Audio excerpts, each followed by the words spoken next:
Hi biker cinema Sharwanand గారు కొట్టేశారు. Congratulations, back to back hits.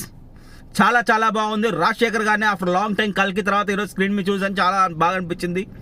And Sharwa గారు యాక్టింగ్ ఫ్రెష్గా అనిపించింది. యూవీ ప్రొడక్షన్స్ వాల్యూస్ చాలా బాగున్నాయి.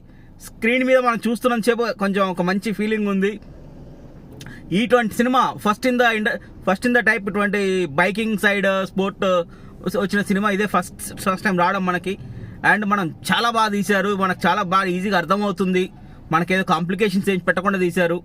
ఎమోషనల్ వైజ్గా కానీ సెకండ్ హాఫ్లో వచ్చే సీక్వెన్స్లో కూడా తీసిన విధానం చాలా చాలా బాగా అనిపించింది. మెయిన్గా నాకైతే పర్సనల్గా చెప్తున్నాను, ప్రతి ఒక్కరు వెళ్ళండి అబ్బా. మళ్ళీ ఇటువంటి సినిమాలు రావు, వచ్చినప్పుడు ఎంకరేజ్ చేయాలి. మలయాళంలో వచ్చినప్పుడేమో అబ్బా అంటాం, మన కాడ వచ్చినప్పుడేమో ఏం తీసారా, ఎందుకు ఎటువంటి సినిమాలు ఏం చూస్తానులే అంటావు.